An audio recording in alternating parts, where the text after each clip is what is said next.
Snowman is directed by Thomas Alfredson and stars Michael Fassbender as a alcoholic detective that's on the case of this killer who keeps killing people and leaving a snowman where the kill took place. So I went into this movie not really expecting much. I don't know why my expectations were so low for this film.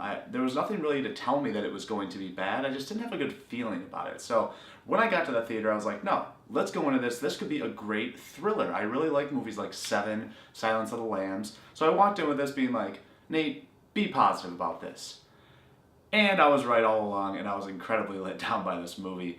This is a very terribly unorganized movie. All the dialogue in this movie, this is not how people talk.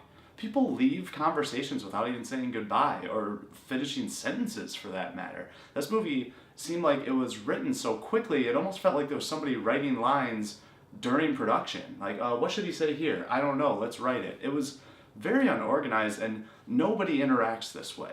So all of the acting felt really unnatural. There was no way to think that there was anyone that was doing a good job when it comes to the acting because the dialogue was so bad and boring. It was just so boring. That's another thing that's wrong with this movie is nothing happens. I'm sitting here waiting. I'm like, okay, let's just see something happen. Let's see something that will push this movie forward. That's the point of mystery stories. You have to go along with this detective. First of all, you have to care about the detective. You do not care about Harry Hole. Yes, his name is Harry Hole.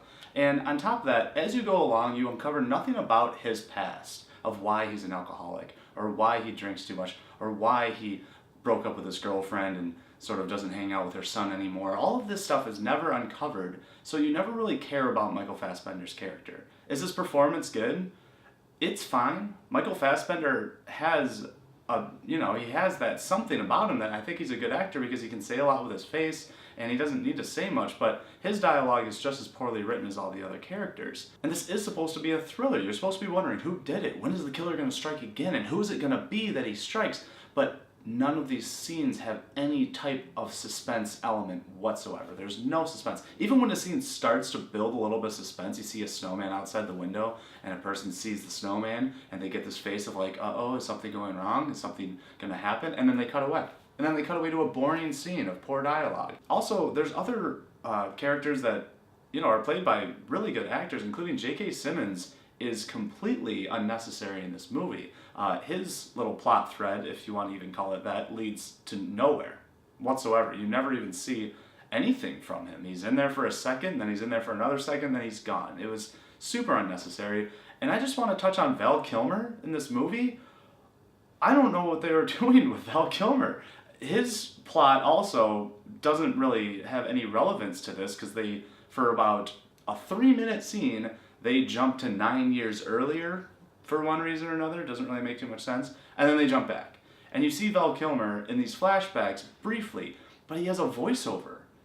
It's the worst dubbing ever. Now this movie is based on a book. I've never read the book. I actually didn't even know it was based on a book until I saw the title credits of this film. So I'm not really sure when the film takes place in the book. In this one, they highlight the police officers now have these really fancy computers that they carry around, and you have a thumbprint to get into them, and then all the information that you've gathered through a case is right there for you available and you can scroll through it.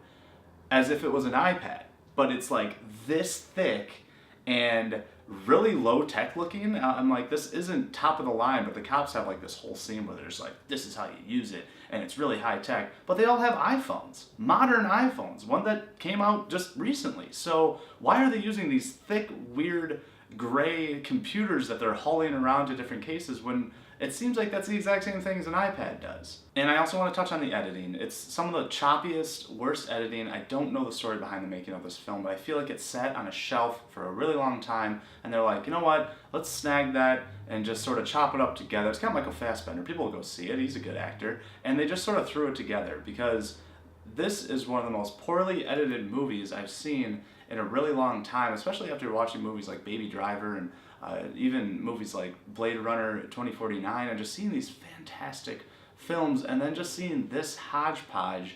And I don't ever want to dog on films too bad because movies are hard to make, they really are, but there was no heart, there was no soul to this movie at all. And one person next to me walked out and I was jealous of this person. And I was like, God, I wish I could walk out. I checked my watch maybe 4 or 5 times. Some of the redeeming factors, I would say that Michael Fassbender's performance was tolerable, so that's something. And also some of the shots, this movie does have a cold feeling to it. I will give it that. It does have this element of feeling very, very cold. It's always snowing. It's always wintertime. Everyone's always bundled up. So it does give the impression of it being cold. It also has some pretty cool sweeping shots. Some very nice cinematography at maybe 1 or 2 points where there's some big wide shots where you can see lots of snow, lots of mountains, and it looks pretty good.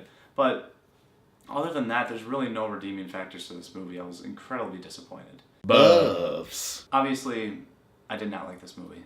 In fact, I hated this movie. This is probably the worst movie I've seen this year. When it comes to mysteries and when it comes to thrillers, it takes intelligent minds to craft together a scenario where one clue leads you to the next clue, leads you to the next clue, and interesting things need to happen to your characters. None of that happens in this film. I'm sure the book is probably way better than this movie, but this was honestly just something that you should stay away from altogether. I mean, unless you want to take a class on what not to do when making films, I would stay away from this movie. I'm going to put a score to it, and it's going to be a super low score, maybe the lowest I've ever given. I'm giving The Snowman a 2 out of 10.